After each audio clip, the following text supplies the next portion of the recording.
Hey guys, so it's Monday evening, September 12th. As promised, I'm going to do a quick gear dump here for you on a budget-friendly alpine pack. I head out tomorrow morning first thing for my LEH goat draw. So it's a lottery draw here in BC. Yeah, so we're going up into the alpine for 5 days. See if we can't capitalize on a goat and make it happen. It's, conditions have been a little rough the last little while. There's a lot of wildfires, a lot of smoke, but talked to a buddy of mine that was up there yesterday and he said the winds aren't too bad right now, so we're gonna give it a shot, see if we can make it happen. But yeah, I'll run you guys through what's coming with me, and hopefully that gives you guys an idea. Getting into the alpine ultralight and still staying under thousands of dollars of gear is a fine art. It's tricky, but you know, you can make a pretty reasonable pack out without spending a fortune. So I'll run you through what I got and hopefully it helps you out. All right guys, I'm going to start with the pack. So this is Alps Outdoors. So it's fairly budget friendly. It's a frame pack with an outer frame on it.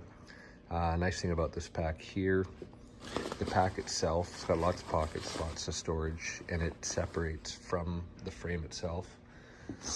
So it does come with a nice handy meat shelf on the bottom here. I'm gonna flip it around, you guys can see it does have an outer frame here. So it's actually, I mean, it's not the most comfortable thing in the world, but it's not uncomfortable either. It fits me decently well. I think the pack itself came in at just around $200 there. You can find them on Amazon. You can buy them in a few different stores, but Alps actually makes a pretty decent product. I tweaked a couple little things to make it a little bit better for me. It's got a top rail here that I removed just because it kept smacking me in the back of the head. So it honestly didn't make a big difference. It didn't need to hang out there. So I took that off and just taped off and sealed the tops on it. But it's not, this will probably be the next thing I upgrade to something lighter. It's not bad, but it's not 100% the lightest part of my pack out. So, but if you're looking for a budget friendly pack, it works really well. You can haul into your base camp, pull your pack off, run the freighter frame with the meat shelf, and haul anything back. I've hauled an entire bear this spring with it. It's hauled deer, it's hauled moose quarters. It's done pretty well, so I can't complain. It's definitely earned its keep. Wander over, so we'll head over to the table here. So you got your wind detector. Don't go anywhere without that. Ticker tape, you always want to know where you're going, what you're doing. Earplugs, because you only get one pair of ears. So I'm only going to bring one knife on this trip here because we're going light. So it's my Havlon.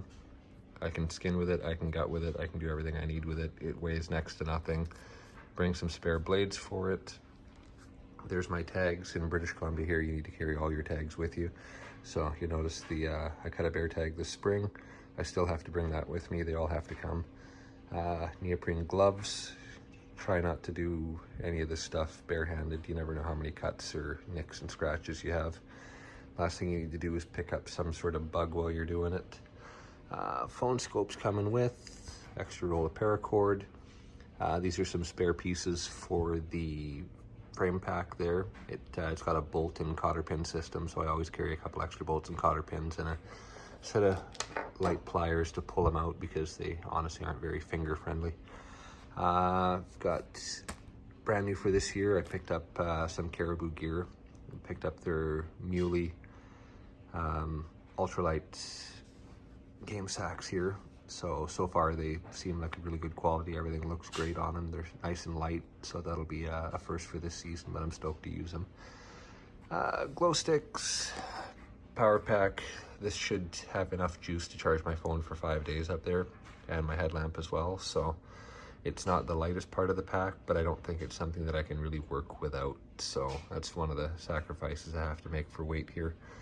Compass, because old school is always ultimately the most reliable. I got a lightweight medical kit, a little bit of everything in it, some tourniquets. It's got Band-Aids, I bring some painkillers, just a basic self-triage kit for up to 2 people for up to a week out in the bush if you need to. So the entire thing itself weighs next to nothing. It's only a couple grams, it's not even a pound, and it's one of those things that you really shouldn't be without. Hand warmers, because it's cold in the mountains. It's a little creature comfort that I don't like leaving without. I'm gonna carry 2 of these. They're soft water bladders. I don't really like drinking out of them. I've got an Nalgene bottle I drink out of with a life straw on it, but these are handy because you can roll them up, pack them away, and then fill them when you get up there. You can use your cooking water, drinking water, whatever the case may be. Spare set of gloves, beanie, spare set of socks. These are darn toughs. Not the cheapest socks in the world, but honestly, your feet will thank you. A little bit of pit stick. We've got a toothbrush and toothpaste, bear spray. Make sure it's not expired. Last thing you need to do is come down to the point where you're using it and not have it work. But grizzlies are not open, and they are something that is fairly prevalent in the area where we're going. So it's not a bad thing to carry with you. I'd hate to have to shoot something if I don't have to, so a non-lethal deterrent is a good option to bring. Vortex binos in the carrier here. A Nikon rangefinder is Everbeam, super light. It's a headlamp, it packs in here, it comes with a charging cable. I can plug it into my charger here, and it lasts for about 30 hours. So same thing, it was an Amazon special. Don't need to spend a fortune on it. I think the whole thing set me back 10 bucks, and it's been absolutely fantastic so far. Spotting scope for this trip is a 20 by 60 by 60. Again, not the highest end glass. That'll be one of the next things I upgrade, but up until now I haven't needed more than that, and it served me pretty well. Also carry an adapter here for my Vortex binos.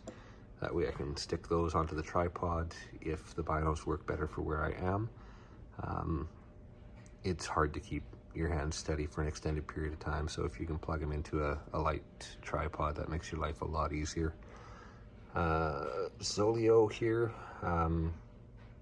If you haven't thought of a GPS communicator, it's definitely something that you should look into if you spend a lot of time up in the mountains. I've spent a fair amount of time hunting by myself. It's a handy thing to have. I mean, you never know. All Canon does happen. I could break an ankle. I could have a heart attack. Who knows? So it's handy to have the SOS function. One of the things I do like about the Zoleo versus the InReach, it is definitely cheaper to purchase outright. The monthly payments are a little bit cheaper on it. I think my plan's 25 bucks a month for it. If I want to cancel it or freeze the subscription for a period when I'm not using it, 5 bucks a month will keep my number and my email address, and then I can activate it again when I needed to use it, and away I go. The only downside, if you want to call it that, with the Zoleo is you do need to pair it with a cell phone.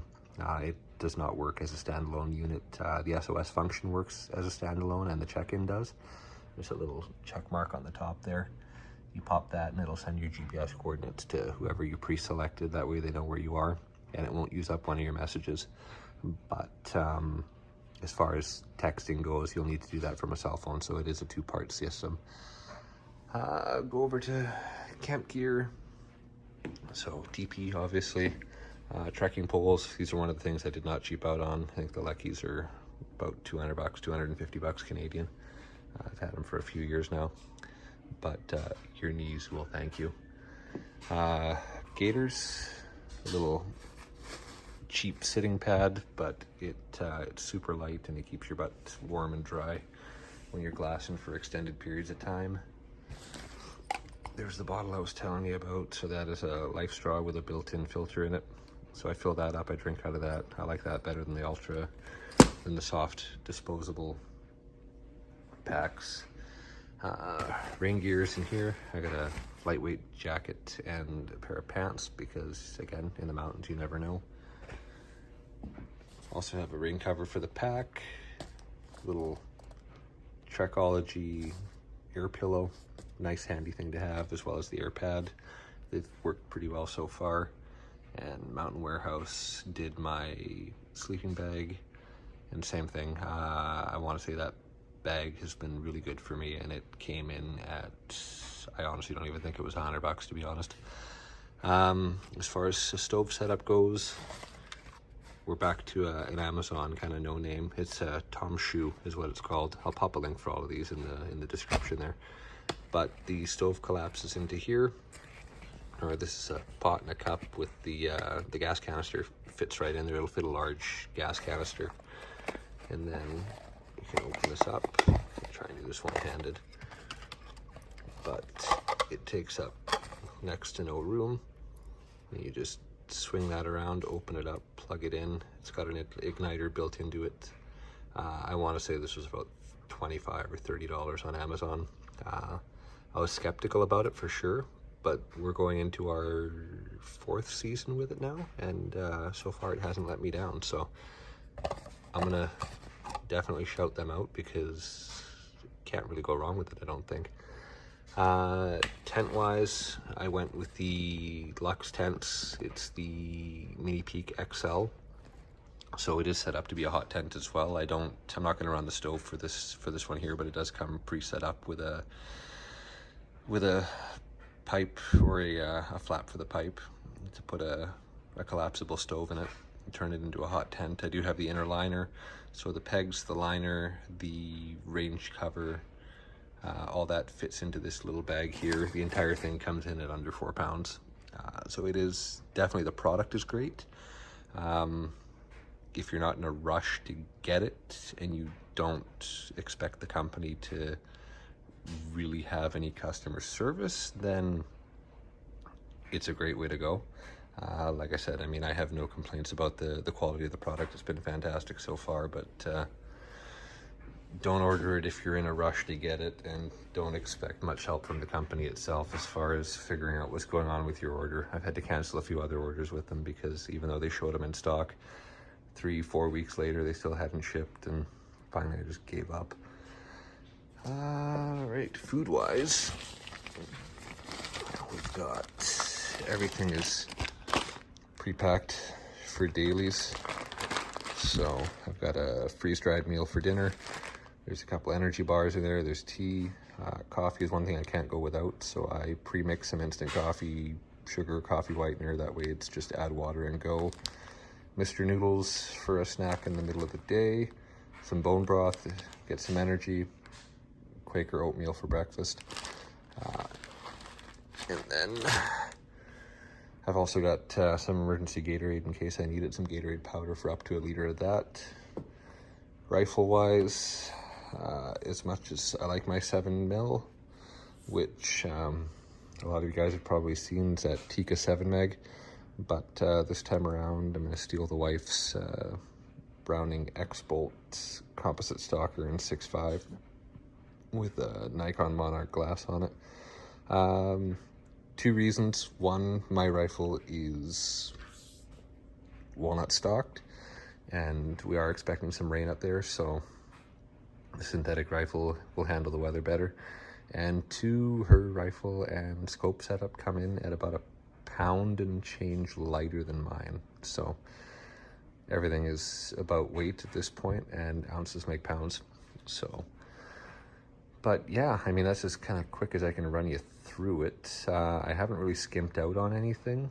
I have everything I'm going to need. Some things just aren't name brand, and you know, yeah, some aspects of my pack are a little more expensive, like things I did not cheap out on. Boots, because I'm gonna live in these. So these are a brand new pair of Zamberlans. I've just been breaking them in. They've been fantastic so far, so I'm stoked to use these on this hunt. And then camp shoes. You really can't go wrong with a pair of Crocs. They can get wet and let your feet breathe in there, and especially after a day of hiking in those boots, you need a little bit of a break. So basically, you know, if we're going to talk about the important part here, the pack itself, everything loaded in minus food, water, and the rifle comes in at 31.6 pounds. The food works out to 4.6 pounds for 5 days worth of meals. Water, I'm carrying 3.5, which is going to be a little bit light, but there are plenty of creeks where we're going, and we're camping next to a lake, so water is not a concern on this haul here. And then the rifle and scope itself come in at 6 pounds, 8 ounces for the set. So total, my target weight was to stay under 50 pounds, and I come in at 46.5 pounds. So it is doable. It's hard to get any lighter than that, to be honest, on a budget, but that's pretty darn good for 5 days in the backcountry, fully self-contained. I think you're going to be hard pressed to come in at anything lighter than that without spending, thousands on gear. And sure, all that performance gear is great, but at the end of the day, if you're just looking to get into the mountains, this setup here will get you in there. It won't break the bank, and you can piece together your kit with some fancier stuff as you go. But yeah, that is it. Sorry, it's a bit of a ramble. I don't think it's a super dry or a super exciting subject. It's kind of dry, but it's important, and hopefully it helps. So anyways, I'm gonna pack this all up into the bag, get it buttoned up, and I am gonna crash. It is 10:30 and I gotta be up early. So I'll get this video edited, I'll get it set up, and I'm gonna be off to bed. So catch you guys on the next one.